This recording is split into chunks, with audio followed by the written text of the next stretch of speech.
So, Karen, tell us about St. Louis. And Court's here. Hi, Court. Yeah, he has things to say too. I know. Hey, Court. He had something to say. He was supposed to call me early today, and he didn't call me. I just remember that now. I tell you what, we had an NAIA board meeting scheduled for this morning. I was going to sleep late. Yeah. I set an alarm, so I got up at 9 o'clock so I could watch the TV show that I'm supposed to do a live interview on tomorrow. And I'd heard a text come into my phone, and it was Benjamin Fry telling me that he was sick and couldn't do the board meeting today, and could I host it? And it was 10 o'clock by the time I got out here, and there were only two of us at the board meeting. And then as soon as I got off the board meeting, the phone rang. And after I got off the board meeting, I had to get the photos together for my interview tomorrow and email them. Then the phone rang. And then I decided to go get something to eat. Now I'm right back here. So no, Oscar, I haven't gotten to your part of the list yet. And I'm sitting here with 3 pairs of reading glasses. Oh. And a cat that is demanding attention because I haven't been here for 5 days and he's been locked up. Oh, poor baby. Yes. You miss seeing Oscar being buried in a cat. So, tell us about St. Louis. Other than my sales weren't nearly what I needed, it was great.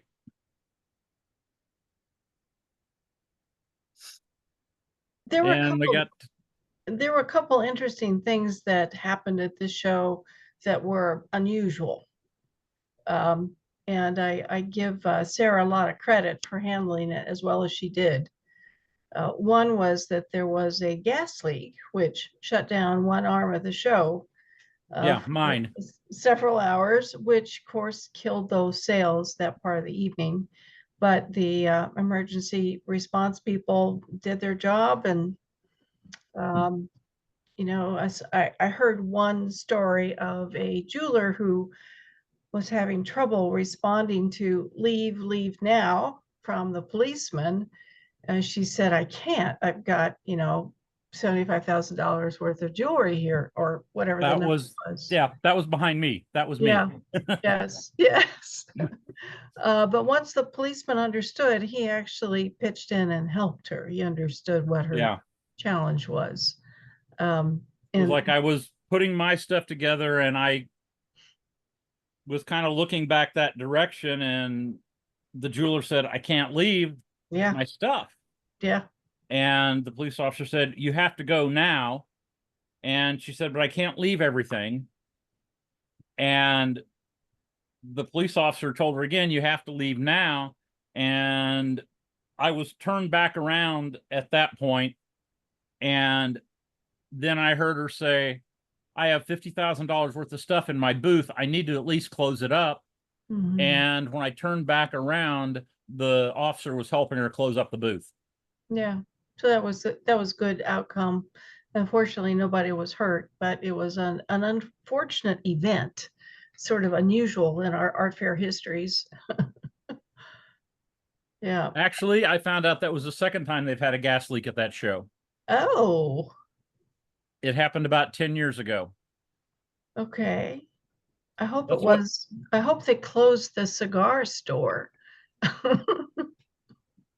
It was right next to a Jimmy John's this year. Oh boy. Okay. And the leak wasn't actually there. The leak was somewhere else uphill, and the gas migrated downhill. Well, that's what it does. It's heavy. Sure. Interesting. I did Art in the Pearl the weekend before. So my husband insisted on helping me drive from Portland to St. Louis so I could be there Thursday night for the Emerging Artist Panel. And that's a pretty tough run. It's doable if you get up at 5 every day and drive for 10 hours, but it is the fourth show in a row for me. And I was flagging just a bit. Oscar, I give you a lot of credit for the number of shows you do and how you organize it. I think it's hard to have the stamina to do them one after the other.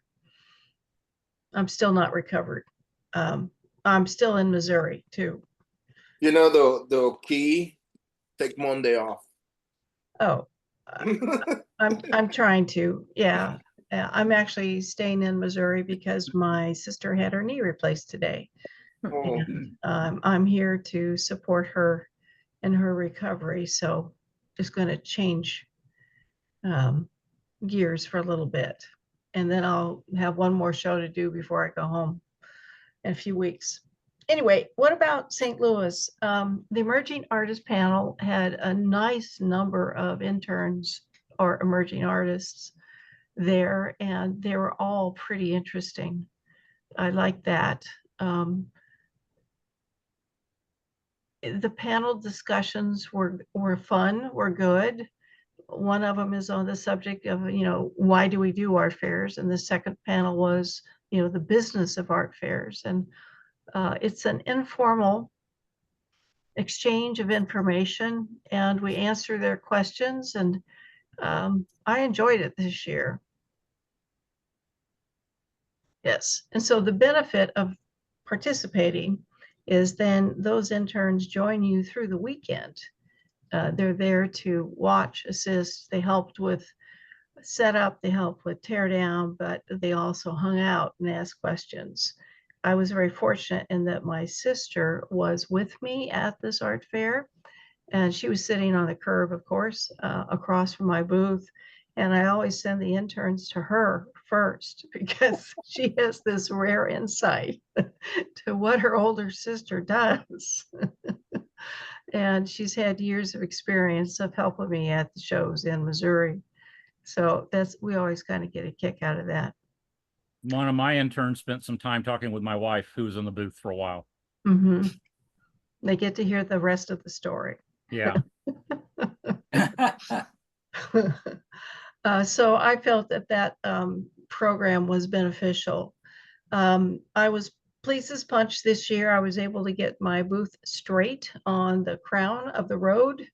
That's always a challenge for me, and my mirror did not break. I brought two, but I was able to get that mirror to stand up straight and not be warped. The temperatures were for Thursday set up were a little hot for me. Some people set up earlier on Thursday. I set up on 1 hour earlier on Friday, and I started to suffer from heat exhaustion. I think it's just a combination of the temperature it was at that hour and my fatigue level. And I started to make mistakes. This goes here, this goes that. Wait, that's not right. And it was a little discombobulating to not have it go as smoothly as it should have. But I took a moment, finally got it done. My hiring a people ready person did not work out. For some reason, they got sent to the wrong address.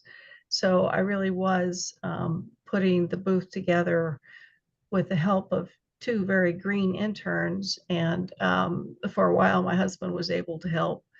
And so that was a little harder. That didn't go as smoothly as I would have liked, but we got it done. And I guess we got it done well enough to win an award.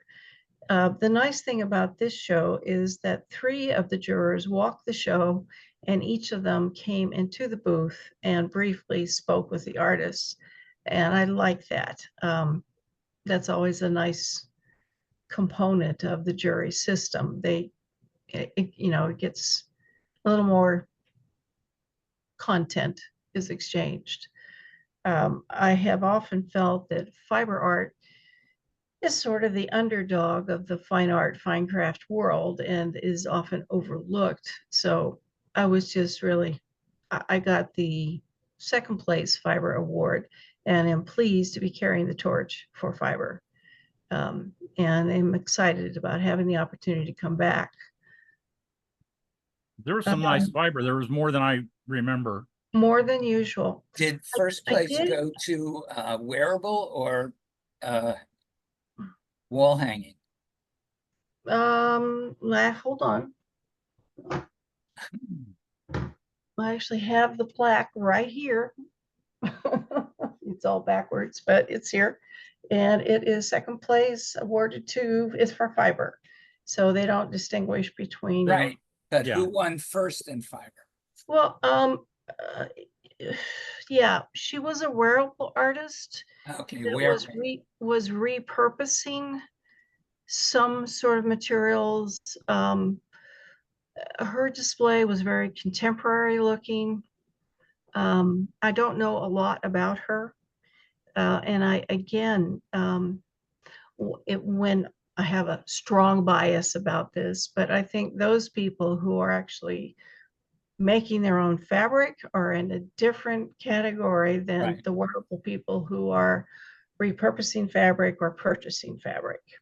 So, but you I know, kind of ran into that same thing too. One of my neighbors, she was behind it, and then the next quad over from me was also in the photography category, and she won the mayor's award. Mhm. But her work is all built in Photoshop. And it's very whimsical and kind of ethereal in some ways. It's beautiful work, and she and I talked about this briefly. Is that, you know, she sees her work as photography because it is photography, but she builds the images. And, you know, we were talking about, they're almost like you're saying, there needs to be a split in the category because there's not really digital art that she's doing, but it's not, you know, standard photography either. Yeah, you know, it's just, it's great that the categories are evolving with different tools. I don't really think they need to designate between one or the other. If anything, this just motivates me to work harder. You know, it's not that I need to win an award, it's just that I want hand weaving to shine. And so Yeah. it just encourages me to think harder about how I can make that happen. I do have to say, I had two neighbors who were not and were not good neighbors. Excuse me. And I don't mean to whine about it, but I think again, it's something that we have to remind other artists about. So we have a footprint of a 10 by 10 booth space with 2 feet in back for storage. And in our case, since we had these pods of 4 tents together, the north and south ends could have awnings, but not the east and west. Those had to be clear for emergency vehicles, which makes sense. But what happened was that the woman behind me put up her pro panels into that storage space. And then she extended 2 feet in front because, you know, she had an extra 2 feet there from the back. Then she put up her awning on the side, and it was a 3-foot awning. Not that that matters, but then she dropped a vinyl wall on one end of it and put her chair in front of it. So she's just created another 2-foot space that blocks the traffic that was supposed to come down those aisles. And then her neighbor on her other side of that aisle put up his awning. So they joined their canopy awnings. It makes for a shady spot. That's great. And then he and his family got their chairs out and camped out in the entire space. And that effectively blocks traffic to go around the 4x4 quad of booths, where you have major traffic north and south with people walking, and then you're supposed to have you know, traffic going in between those 4x4 booths. And I was just really not happy with it. One, it meant that I couldn't store, this is me complaining, I couldn't store the hand truck, the bags for tear down. There was just no room. I barely had enough room for me to get in there and roll my tent wall up. It was just that tiny. And she insisted that's what she does every year. But it wasn't friendly. And then the last part that really annoyed me is that the show ends at 5 and she started tearing down at 4, which started her neighbor tearing down at 4, which effectively kills any sales. And I was just really perplexed. I've not seen that kind of behavior at this show in the past. They have pretty high standards. So I guess I'm- it's a note to in the rules, they really need to beat us over the head of what's okay and what's not okay. Well, I had a couple of I went around. My wife decided to volunteer, be an official volunteer for the show. And so she wasn't in the booth as much as usual. So I didn't get a walk as when I wanted to because of that. But I talked to one or two artists that said that they had really stressed in the written rules somewhere, and I don't remember seeing them. I didn't really read them about staying in your 10 by 10 space. Yes, of course. Yeah, they certainly do. The footprint is 10 by 10. Yes. Yeah. And so there was no consequences for this particular person. Right. Yeah. So Yeah, she was also playing music in her booth, and it looked like she was selling an album. And I don't know the rest of it because I didn't go in to look, but I didn't think that those were things that were permitted in the show either. right. Got a question for you guys.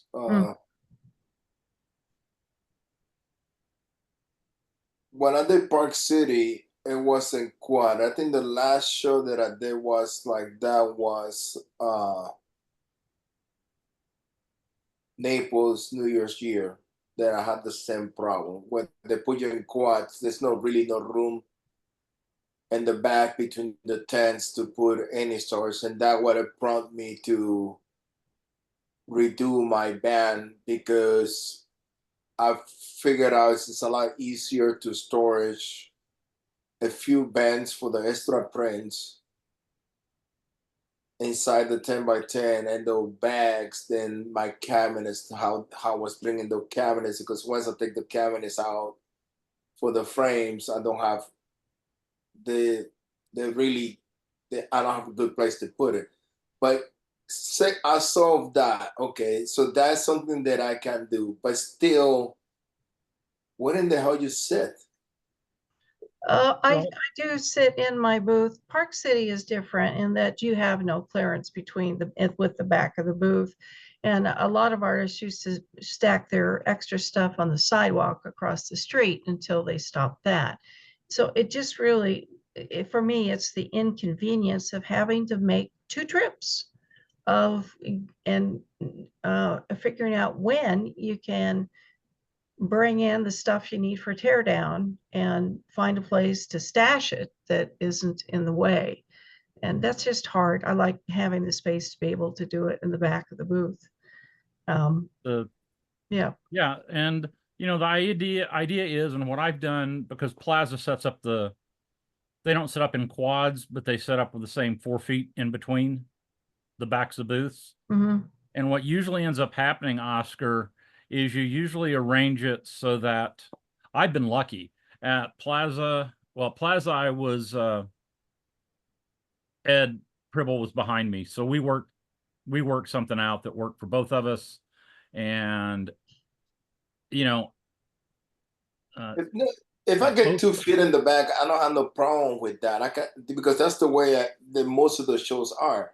But Mm-hmm. it's the shows where you don't have Any space. Yeah. any space. Yeah. That's And hard. then you cannot, and they don't want you to sit in front of your tent later. Mm-hmm. And I go like and there's really not, and to me, sales wise, my perspective is if I sit down in the back of the tent, I'm not going to make sales. So you It's gotta, the- you gotta the turkey. stand in front of your neighbor's booth. Well, that's not going to go well neither. So, and I find that standing in the front of the door, the 10 by 10 space, it looks like you're a guard dog. Yeah. So it push people out. So I always like to sit in front of the tent and let people walk in and walk out freely. Mhm. If I see any interest, then I walk over. But in some shows, I find it is really, really difficult to even do that. Every show is different.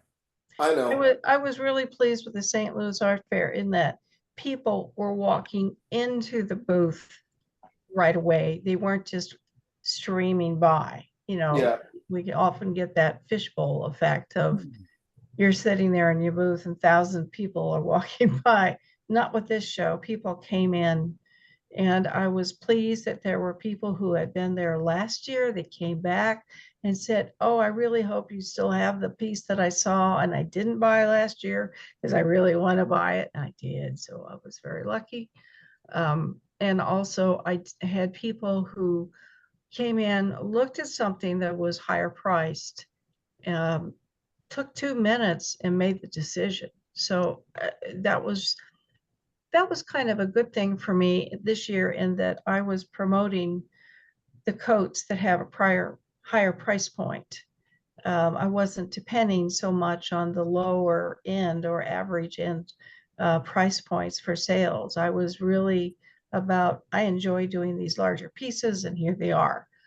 And I was really happy with the response. So I how had you a think? really strong Friday night, and I guess that led me to believe that I was going to have a strong weekend. But the 2 times that I've had what I thought was a super strong Friday night, the rest of the weekend's gone downhill. And my Friday night, my Saturday, I had $5 difference in sales between Friday night and Saturday, and Sunday was a little bit more. Mhm. That sounds like Park City to me. Mhm. It was well Uh, done. When we had the gas leak, we all Oh, got and pushed out. then we had the protest parade too. That was the other odd event. They didn't come down my street. I heard They them. came right down mine. And it was a little unnerving. And I have to say, I felt upset processing what they were protesting about, but it also was a mixed message. And there were customers who decided to suddenly hang out in my booth because they did not want to interact with this parade. They were marching through, beating a drum or two. They had duct tape over their mouths. They were holding on to the person in front of them. And they were protesting, and they were carrying flags, Palestinian flags. And I think it was kind of a mixed message. One, it is about politics and the violence that's happening.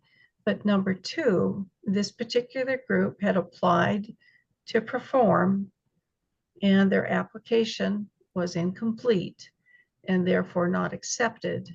And they felt that they were being politically screened out. And so there was this, they were upset that they didn't have a chance for their children to perform.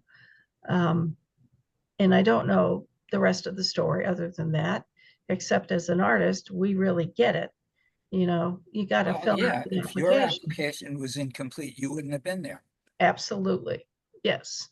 Yeah. And so the reconciliation was that they were able to perform in the park nearby, but just not within the art fair. But they felt that it was okay to make it uncomfortable for other people to say, they should have had a turn, even though the truth is maybe they just hadn't applied correctly. But it was disturbing to see them there. It was. What they didn't realize and is that the only people they hurt, the art show, cultural festivals, which is the formal name for the group that does the art show, they didn't hurt cultural festivals at all. The people that got hurt were the individual artists, and I don't think they realize that. And I think had they realized that, they might have done things differently. I don't think that I, you know, they do that in every single show, mayor, city. Sometimes you get that. I don't think that they care about.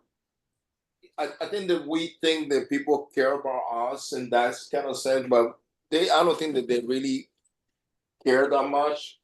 No, they have a much stronger point of view from their own end.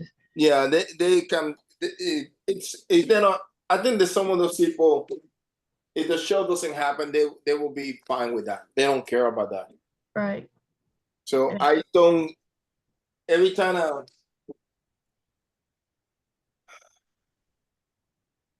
I felt just think that any kind of thing like that, where some people are going to a festival to generate income, where those people doing the shows trying to make a living out of that, they should not be exposed to that. That should be happening in a separate location, different time. No one the show is happening, and and that's the city has to do something about it. I'm not saying the show, the city needs to do something about it, and well, that's not just San Luis, they anywhere. did not harm anyone. They did not incite violence. It's not about that. I It's know, not but about. they still have the right to walk through the show, I think. I Yeah, don't but think they should not be. The city should not allow that to happen when they're doing that. I don't think they bothered with asking the city for a permit to do that, or else it would have been different. I think it's just part of the times. Unfortunately, I'm just super sensitive to that kind of implied violence, and I found it upsetting. You know, maybe that was the point, is we need to It be just shows upset. like in these days you don't even even if I'm pro-Palestinian or pro-Israel, do you or you know even you don't care either of the party. You don't want to be caught up in the middle of that if that becomes a escalate to a problem. And I Yeah, think that that is what is overlooked all the time. Do you want to have something like that in the middle of an airfield in St. Louis, where crime is one of the highest, I would say the highest in the country, hmm and you want to have a problem like something like that going on around where anybody can come out with a gun and start shooting. It's not about it didn't happen, it's what yeah, could happen. yes, yeah, I know. And my question, you know, my thought is you have artists that pay good money for space. The promoter of the show deals with the city, gets the permit, so that part of the city should be basically quarantined strictly for the art show. You don't have a parade going through there. I You don't you think that's actually true. We actually sat down with the city of Bend for Art in the High Desert and asked the same questions.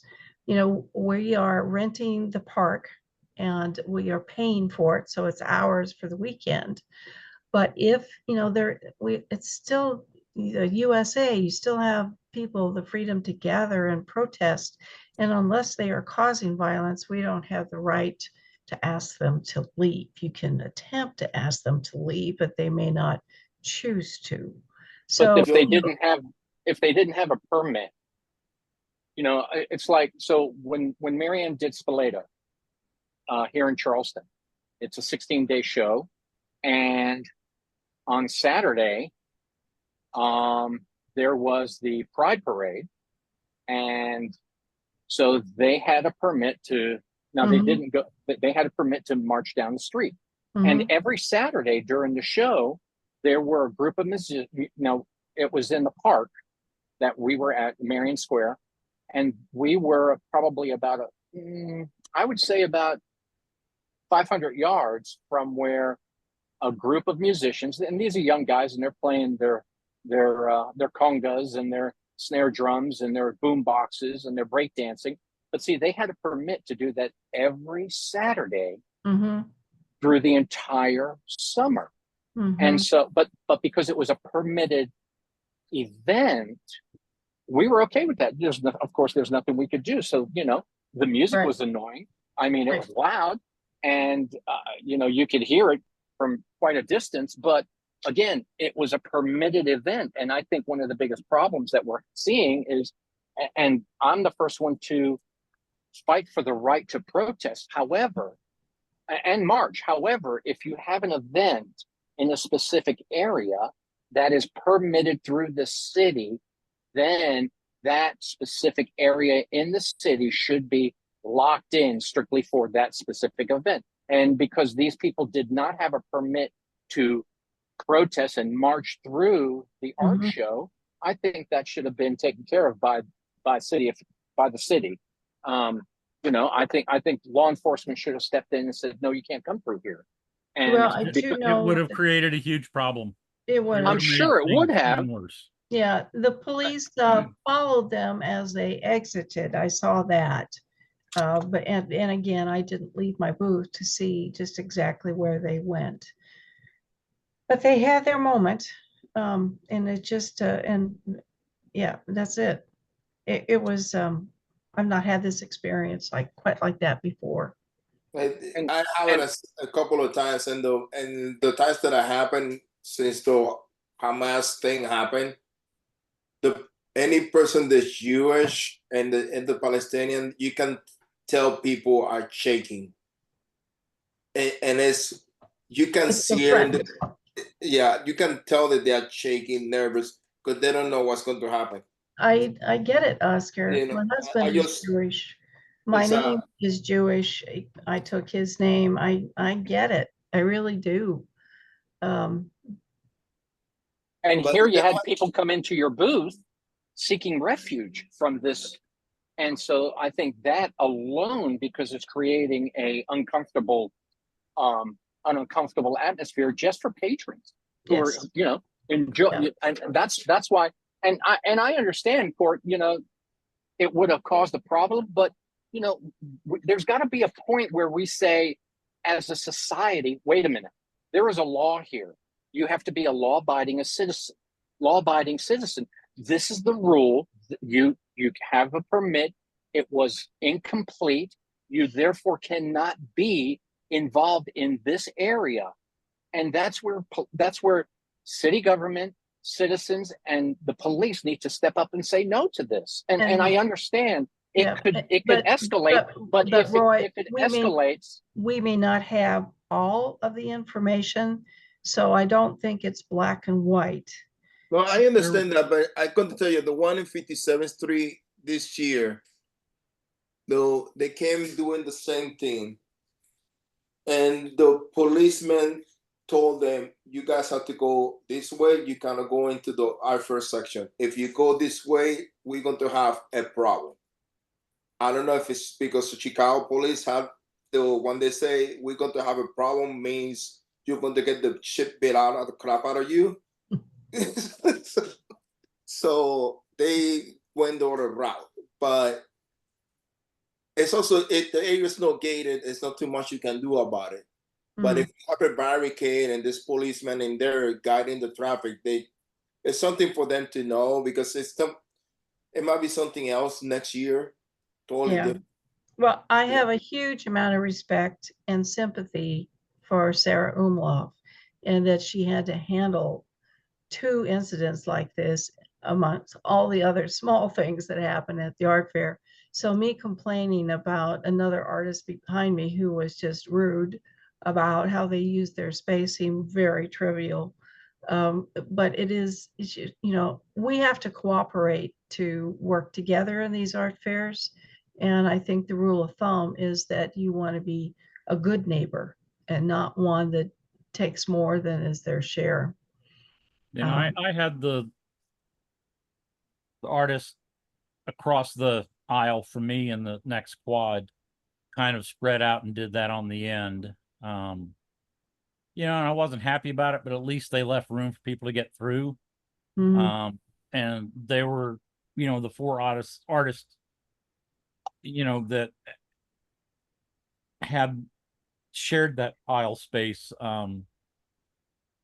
They were the only one that did it. So I think, so that wasn't much of a problem. Mhm. Okay, but for me, it was, I did speak to the artist behind me twice about, hey, where's my space? And, you know, two, you know, if you putting this wall and putting your chair there is really blocking the aisle for me. And her response was, well, I do this all the time. And it's like, okay. I also didn't feel like it was my place Right. to be the enforcer. All I could do was mention it to staff and let them handle it. And they do anything about it? Nope.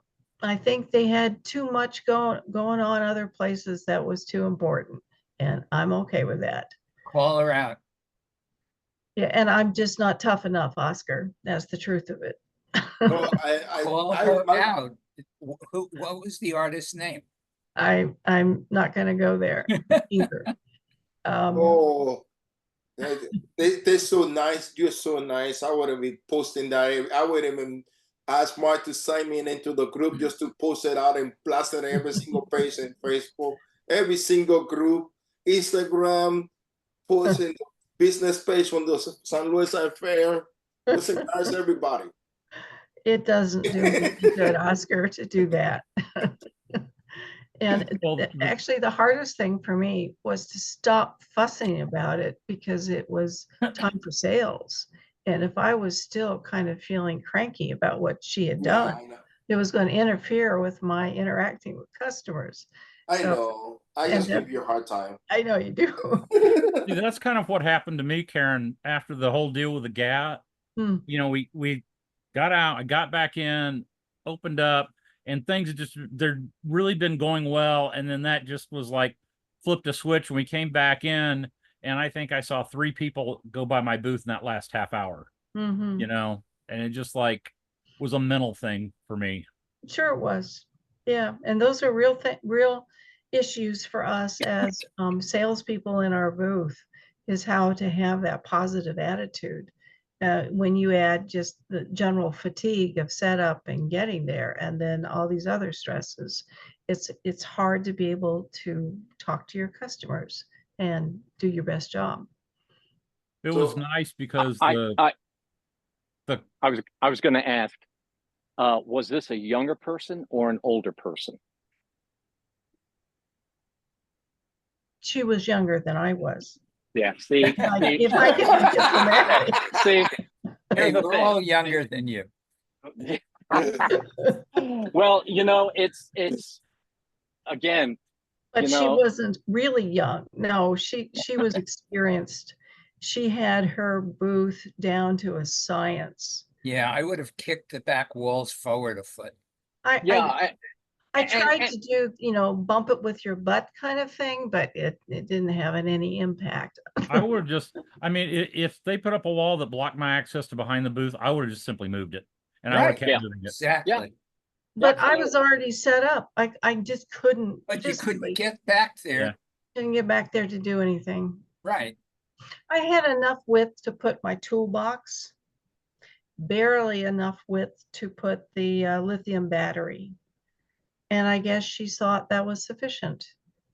yeah. See, You you know, know, they put marks on the street for the back of the booth. Yeah. And mine were square on the mark and hers were 2 feet over. yeah. See, that's that, and you know, because Marianne is the artist and I do everything else. You know, I go, excuse me, you see this mark? This is my mark. You see that mark? That's your mark. So I don't care how long you've been doing this, and I'm excited for this weekend for you and me. But you got to get in your own space, honey. And Well, and just you know, and why don't you send me your phone number? I'll send you over next time.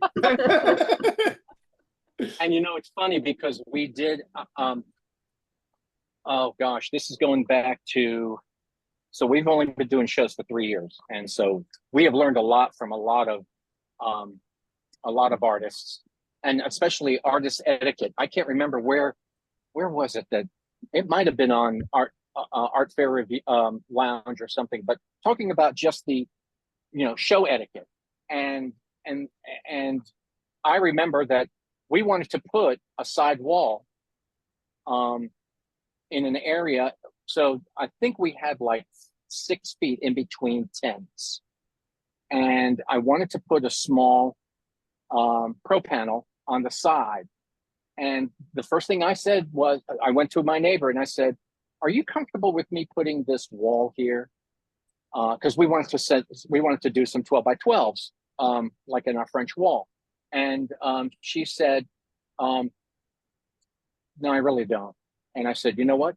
I completely understand. I wanted to ask you before I did anything. Thank you." And you know what? We both had a great show. But see, that's where courtesy comes into effect, and Yes. and so yeah. Yeah.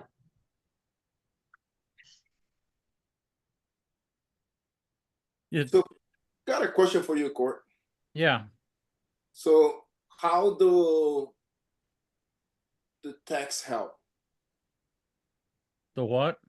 The text, the stories from each. Oh, I didn't see a lot of difference. I saw people reading them. The one I designed, I put up 2, and the one I did, I don't like the design of. It's difficult to read. It's broken up, so I'm going to redo it. But the other one I think worked really well. So which one you have to break it up and redo it? The one with all the stories in one page, and yeah, the big tall one that had the photo and a little copy by each photo. yeah, It just doesn't work that way. So okay. Do you want me to send you what I just did? yeah, I saw what you sent me. Okay. I haven't had a chance to really read it, but I really liked what you did with the prices and the sizes and the description. That works really nice. Yeah, it's a 4x11. It's the final size. Hey, Court, did you see the mock jury last week? I did. I saw my part. Right. They didn't react well to the one dark image. The hammock. Yeah. I've talked to, well, actually I talked to Camille this morning. I knew when I put it together that was a problem. But at that point I put that whole thing together, including writing the artist state or description in like 5 minutes. Yeah. And that was just one of the images I had out and empty. And when I put those all together, I said, it's too dark. It doesn't fit. But the one thing I did learn was the radio station image. When you display them small like that, there's a bunch of liquor bottles in the window behind the flag. And when it's small, you can't see them. So, it's another one of those,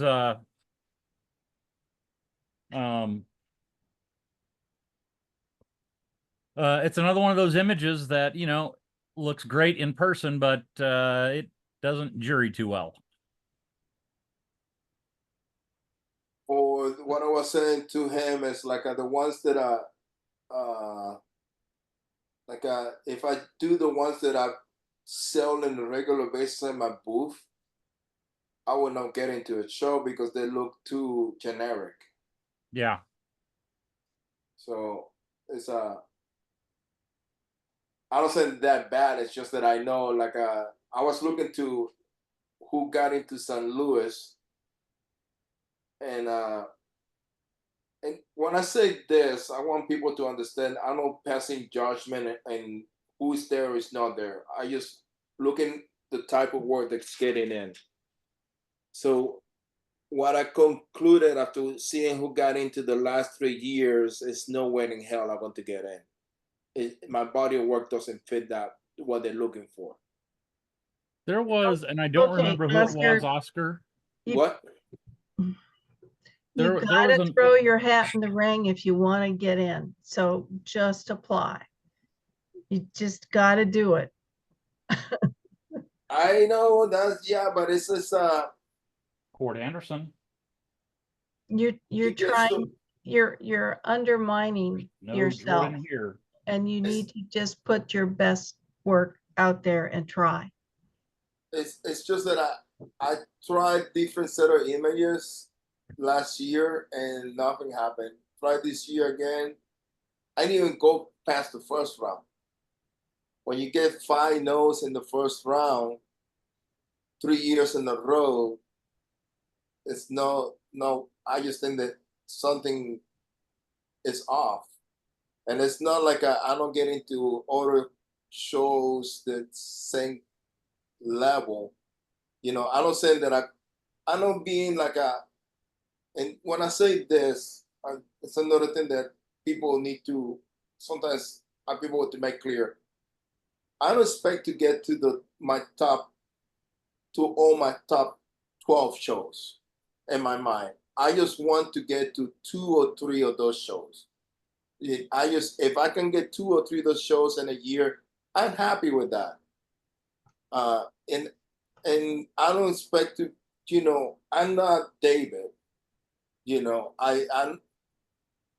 not that kind of person. I'm not like and then when I'm talking about level artists, it's going to get to whatever show they want, you know, and so I not thinking that way. I'm trying to. My goal has been for the last 2 3 years is to. I don't pretend to be the top, but I don't want to be in the pack neither. I want to be just above the pack. I Yeah. think I probably have similar discussions with my inner muse about competing for these shows. And there's a couple of shows I've never gotten into that are on my bucket list. I would love to have an opportunity to say that I've done those 2 shows. And if I don't get in, I keep asking myself, what do I need to do that shows, one, my passion with my skills, and what do I do that where my maker's hand is visible? And I did something with my new collection that is a little unique. So it does show my weaving process where I have left the edges as a design element in the construction of these new coats. And I think people are really responding to that. It absolutely documents the weaving process. The edges of the yarn are hanging off the end of the cloth, and I left them instead of cleaning them up and hiding them. And then after I wash the fabric and its wool, of course, it gets this interesting little nub along that edge, which becomes this repetitive design element. So the process is showing, the maker's hand is showing, and people are responding to that. So I'm kind of cleaning up my message of being a textile artist in the Pacific Northwest. And again, my thoughts about the color, the structure, and the coat designs are changing. And I think it's probably better for it. So let your soul come out. Let the process show. Let them see the maker's hand. And I think they'll respond. Oscar, there was at least one photographer there. When I saw their work, I'm going, Oscar's work is every bit as good as this. It's similar, it's his work wasn't drastically different than yours. And I look back and there was the 3 of the photographers that three photographers on, in the block area where I was in, were all black and white photographers. And I thought that was kind of interesting. Igor Yeah. was on the end towards the other end. I was Clifton was in the middle, and then I was kind of towards the other end. And we were Yeah, all but on the same side of the street. yeah, but all you three have very, very, very, very, very different work. Yeah. It's like I hang Eagles to work constantly here in Chicago, and Henry, some of the clients that I have on his work, and I see them in their houses, but it's totally, you know. I know that technically speaking, Igor's work is beyond perfect. I think in some of the pictures I look at it, and he starts explaining how he did some of them, and your jaw just drop. But you know, but it's just interesting. It's like the Igor's is like how you call it, geek as you, or probably worse. And I mean that in a good way. So yeah, and again, I don't remember where the photographer was. I just saw the work, and it's like I immediately thought of you.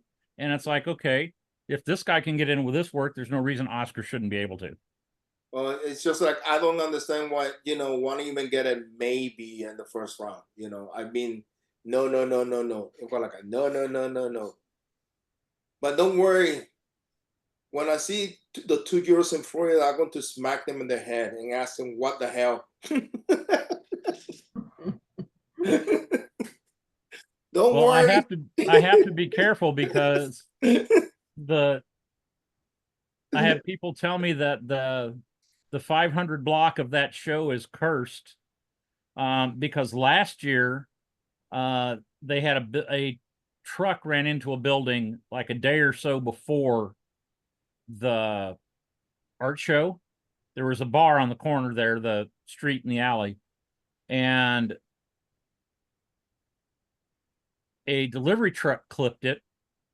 And so the guy brought somebody in to look at it, check the building, make sure everything was okay, because he wanted to be open for the art show. Well, they came in and looked at it and said, boom, this building's condemned. It's unstable. You can't put booths here. Oh, So they had to come in and they literally lifted up and moved everybody's booths. The city let them put up some barricades, and they let them move the booths over 10 feet and said, okay, you're good now. So they had to, on Friday morning, pick up everybody's booth and move it. yikes. And so the gas leak was right on the opposite side of the street from that building.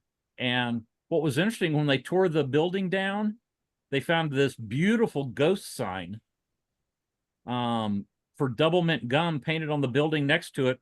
And you look at this sign and it's like somebody painted it like 5 or 6 years ago. It's a little faded and a little, has a little wear on it, but it's gorgeous. And so now then they're debating, because real estate's really expensive in that area. Do they sell that corner? And some people want to keep it so that you can see that sign on the side of the building. Mm-hmm.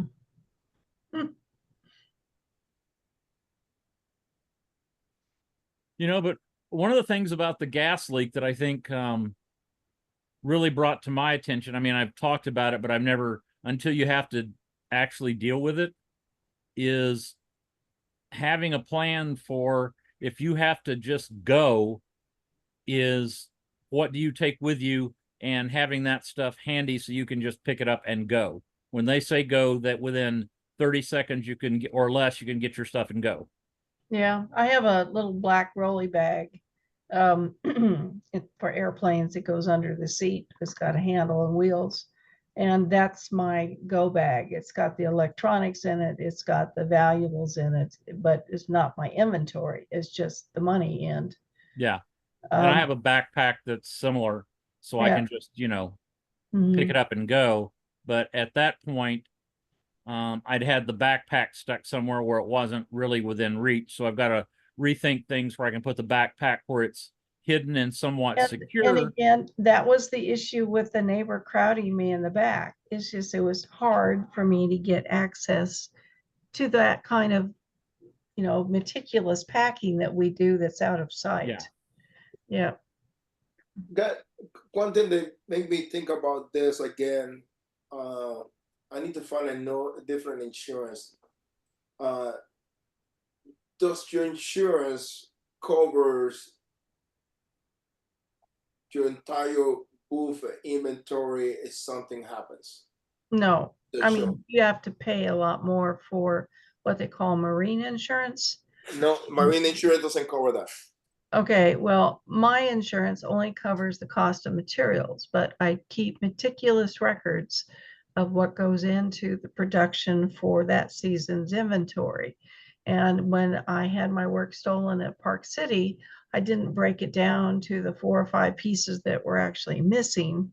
I broke it down to this is what I spent to produce the inventory in that booth. If you need to divide it because of the number of pieces that's stolen, whatever, but here are the numbers. This is what I spent for the raw materials. But It's not that's the your labor. And they were marine. good. They were good to me about, they didn't hassle me. So that's under your marine insurance. That's with my annual policy with ACT. Okay, because that's what I'm thinking. I'm going to have to switch because Liberty Mutual, if somebody breaks into my house and steal all my tools for the installation or all my artwork in my house or in the van, it's covered. If I drive from here to Florida and I get hit by a semi, all my work and my tools, everything inside the van is covered. Okay. I got liability. Say that my tent blew up and hit somebody else, I'm covered. Right. Okay. But it's so anything that's inside my tent at that point, my personal things are not covered at that point. Hmm. And I find out the hardware. And so I'm going to see an ACT covers that, but I need to find out. I don't think that they're going to cover the hanging part. So that's the part that I always that's what I was with Liberty Mutual. But I Yeah. might just change the Liberty Mutual just to cover just the liability only for the buildings, and everything else be covered by the Archo insurance. But I need to. I'm not an insurance agent, but I think ACT is adequate. I also signed up for their e-commerce insurance since I have a website. And I will see, maybe I'm being overcautious, but I think that's was prudent to do that as well. No, it's something that when I saw the thing, like what happened if it said that an actual explosion happened in the street, and heaven forbid that all those things get blown out. And with my luck, my tent is going to be the one of those. Mm-hmm. So now I'm out $30,000 easily. So, and that's just being cost. I'm paying $900 a year for business insurance. But that got business insurance, but I got business insurance. That's what I have, but it doesn't cover it covers everything except when my artworks and displayed in the art show, because according to Liberty Mutual, it's not under my control at that point. It's an open area, open space. Anybody can walk in there and do whatever they want. That's why they said that that's not covered, no matter what. Mine's covered under my policy. Who you use? Travelers. I used to have Travelers, but they went ridiculous high. I had American Family and they got, I mean, I've never filed a business policy claim, never. And, you know, I had American Family for years and years and years, and all of a sudden the rates just started going up and going up and going up and going up and going up and no reason. And my rates basically doubled over a 2-year period.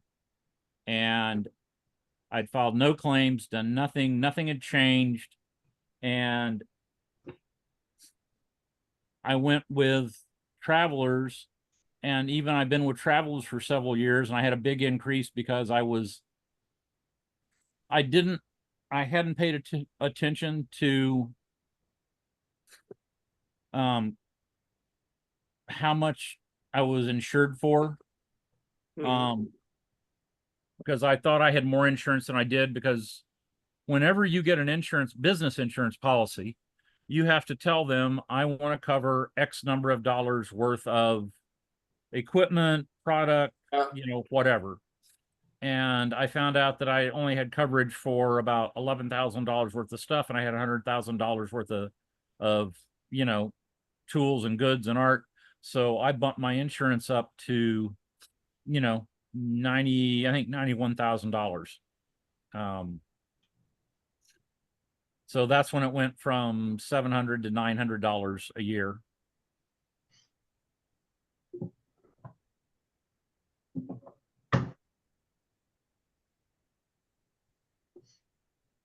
I'm just typing him now.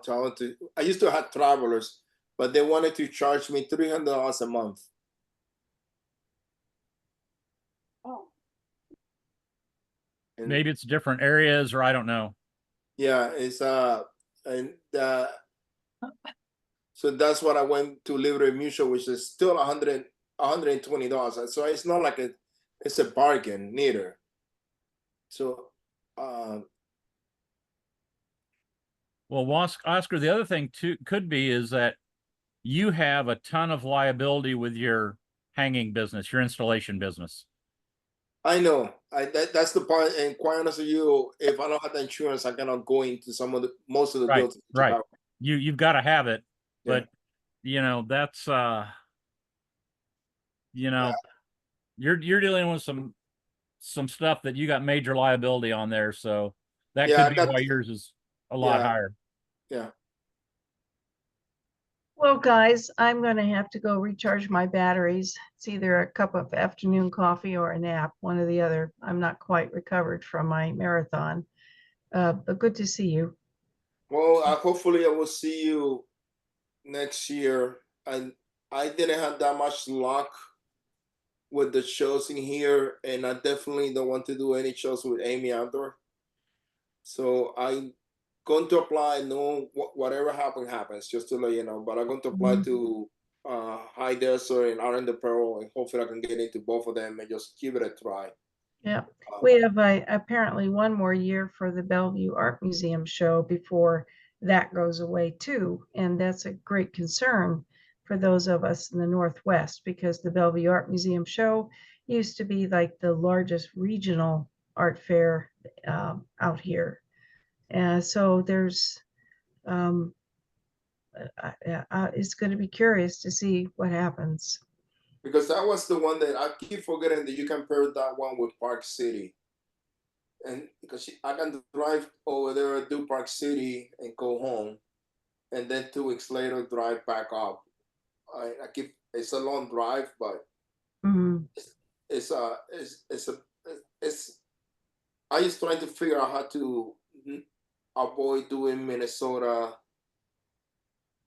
or anything with outdoor production. And it's more, the thing with outdoor production is more principle now than anything else. So yeah. All right. Well, anyway. Yeah. But thank you. All right. See ya. See you. Bye. Bye bye, Larry. All right. How do I get out of here? Let's leave. You're stuck. Hey, Larry, Yeah, could you give me a call late tomorrow morning? yeah. About I've got a couple NAI things I wanted to chat with you about. Okay. Late my time or your time? Yes. Probably early afternoon your time. Okay, I'll put it on my calendar to call you at 1 o'clock my time. That'll be noon. All right. Yeah, I'll be back by then. Oscar. Yes, sir.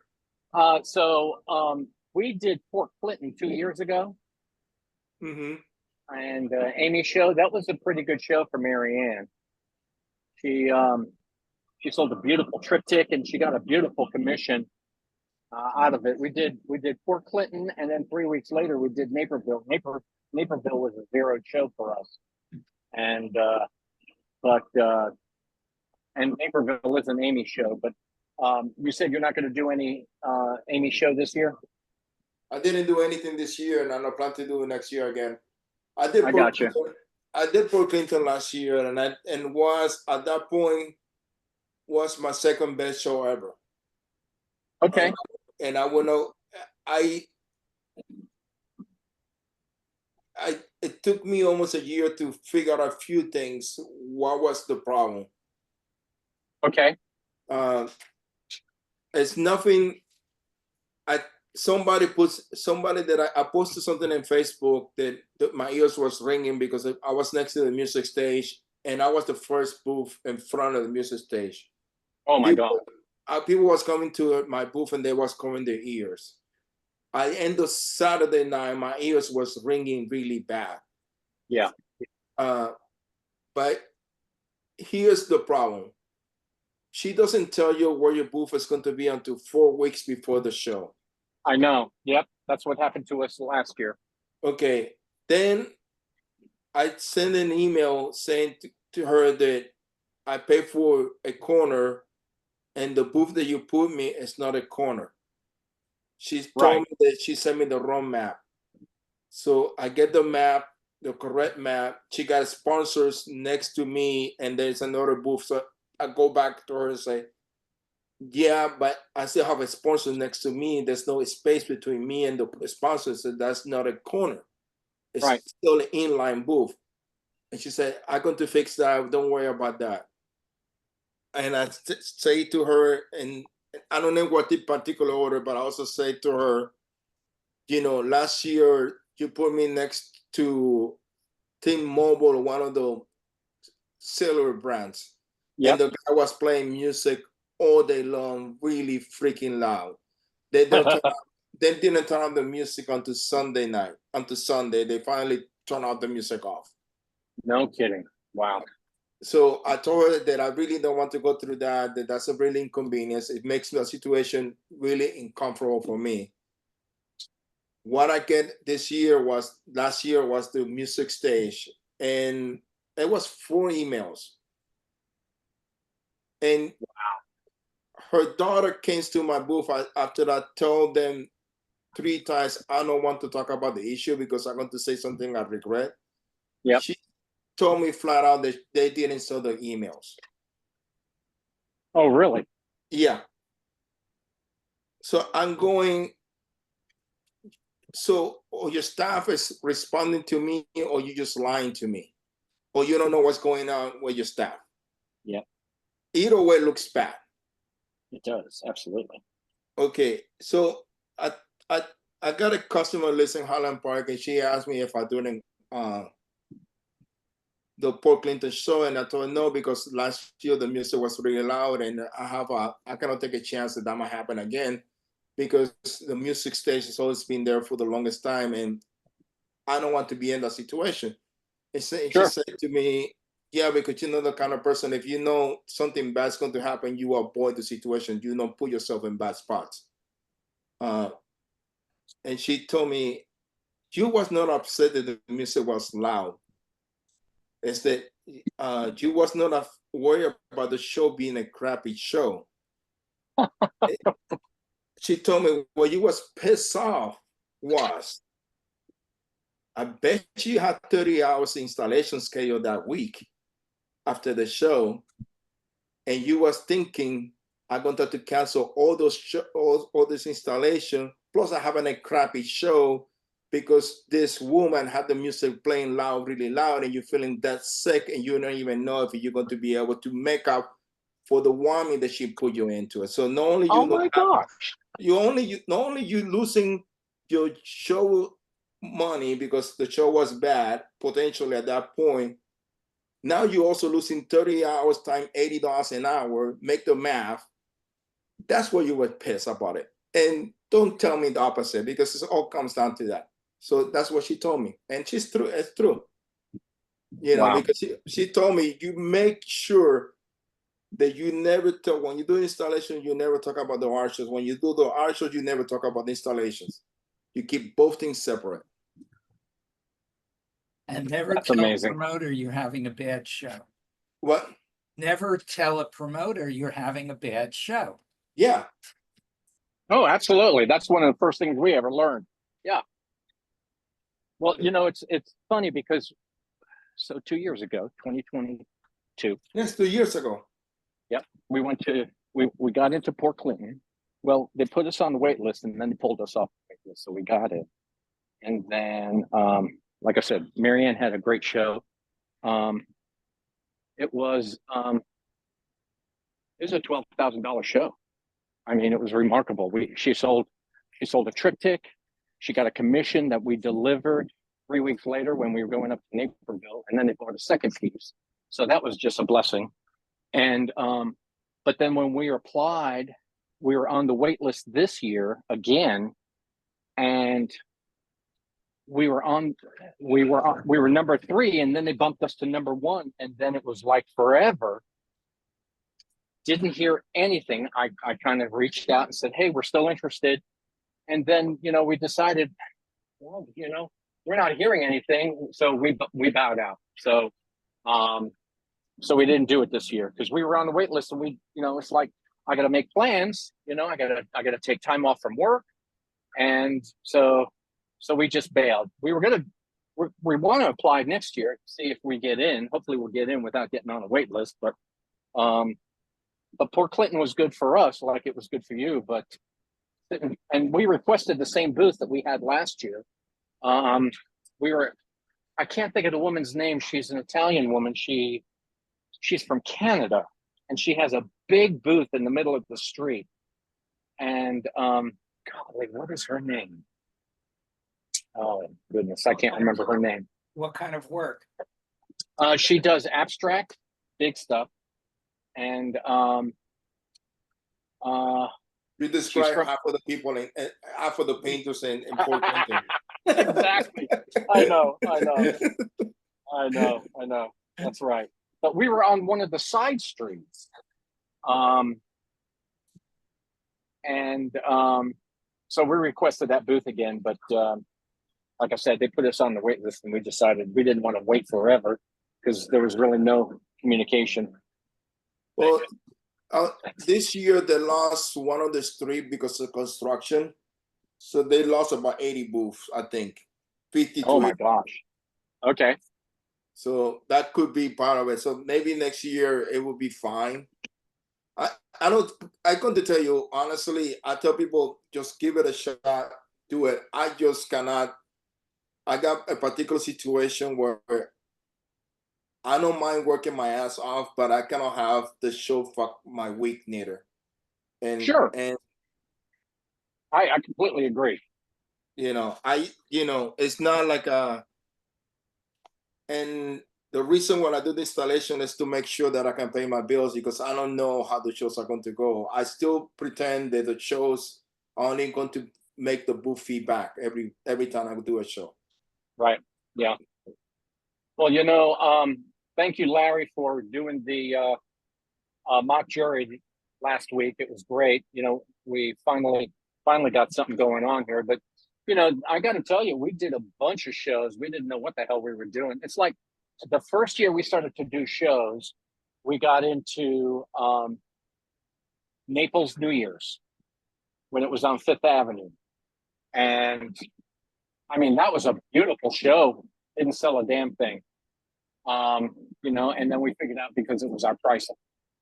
You know, we were just way overpriced, you know, and so, and that was another thing that we had to learn is really how to price stuff. And, you know, but we tried to get into Naples New Year's last year, and they didn't, this year, I mean, and didn't get us in. And then we found out that they moved it out of Fifth Street. No, yeah, we didn't apply this year because we found out that they moved it to the park. And so we were like, we saw some YouTube videos, I mean, photos about how the flooding was really bad. And Well, I can tell you, I can tell you, I was in the park with the flooding. I think it's Susan is the director last year. That's right. Yep. She said to us, she came in the car that the people in the park will have free jury in and first choice into the where you can be in the show. So far, I know the application's not due yet, but I sent a couple of emails to them and I don't hear anything back from them. So I still going to apply and I know I shouldn't to the New Year's year in the downtown show because there's nothing. I'm in there for the winter, and there's nothing else to do that weekend, especially for the first one because they changed a bunch of shows dates. So the Naples, and I don't do shows with Howard because I don't want to wake up at 4 o'clock in the morning. I know. Yeah, that's a rough gig, you know. When we did Alexandria, Virginia. We did that 3 years. The first year, Marianne sold another triptych. We did it the year before. The women who bought from her the first year in 2022, 2023, she bought another one. We went this year, didn't sell a thing. And, you know, we heard from some other artists who did a lot of Florida shows, and they were like, you know, the season was off. You know, that whole winter season was off for them. Sales were down. People were just kind of hanging on to the money, and we thought, okay, maybe we won't do as many shows as we wanted to this year, and so we didn't apply to it. It's been like that year round, but in Florida, most of the show got affected because of the bad weather. I would say. I got you. I don't think that the financial part was hitting that hard yet. I also think that the winter was really mild overall. So we didn't get that many people coming down. Like the people that have second homes down there, if the winter is mild, they're not going to come down. I understand. So I think that's had to be part of it. I'm hoping, honestly, sorry, Larry, but I hope it's minus 15 degrees every day starting January 2nd all the way up to March 31st. And when it goes up, I hope that they get 40 feet of snow every day. And then 40 inches of snow, it will be good enough a day.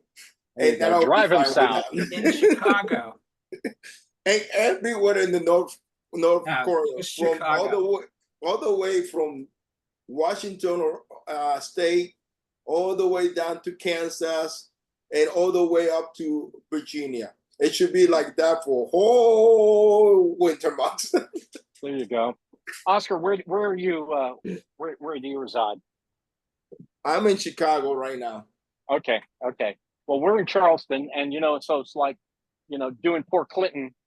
You know, that's a 2-day drive for us because we drive from Charleston. We stop off at Louisville, crash in Louisville, and then drive the other 6 hours to get to Chicago, to Port Clinton. And you know, so we did that.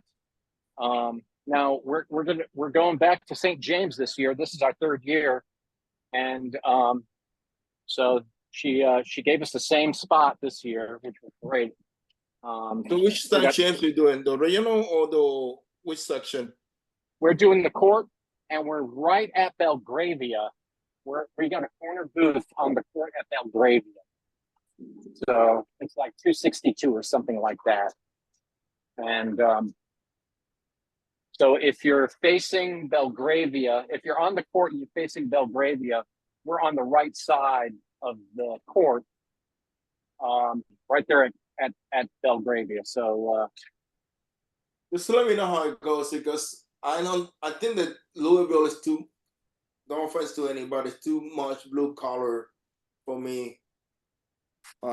It's not yeah, it's not a good time for me, sales wise. I get that. You know, it's funny. If we weren't grandfathered in, we would not go back. But the first year, Marianne sold a little print, a little original. Last year, she sold a small original. We had a lot of people. We went to a couple's house and showed them several pieces, and they said that they were going to look at it and decide on it, and they never got back to us. But Marianne's doing some horses, and so we're hoping that that'll kind of perk some interest. Oh, man. You know you're doing good when you split the main fucking. What? So, who was that? No. I would say you need to try. There's a little show in Lexington, Kentucky called Woodland, and that might be a better show for you guys. Which one? It's called Woodland Art Fair. It's in Lexington, Kentucky. Goes in the middle of August, third week of August. It's not in South, so it's under the Lexington Art League, and definitely give it a try. Well, you know, it's and one of the biggest things that we're still trying to find people who love abstract, and so that I'll look at that. That's interesting. Yeah, I don't know how well you will do with abstract painting, to be honest with you, because it's a really bizarre crowd. But if they like your work, they will buy it. They have money. I can tell you that. Right now, that show holds the second best show ever for me this year. Oh, that's lovely. Yeah, but I've been building the show for a long time. Okay. Nice. Right. Very nice. I'm gonna take off. Me too. Tomorrow, Cord. Larry, All I'll right, talk to you guys. tomorrow. Yeah, I'm going to go myself also. I got stuff to do. Okay. Bye, Thank you, guys. everybody. Bye, Oscar. Bye, Bye, Katie. everybody. Appreciate you guys. Thank you so much. All right, bye.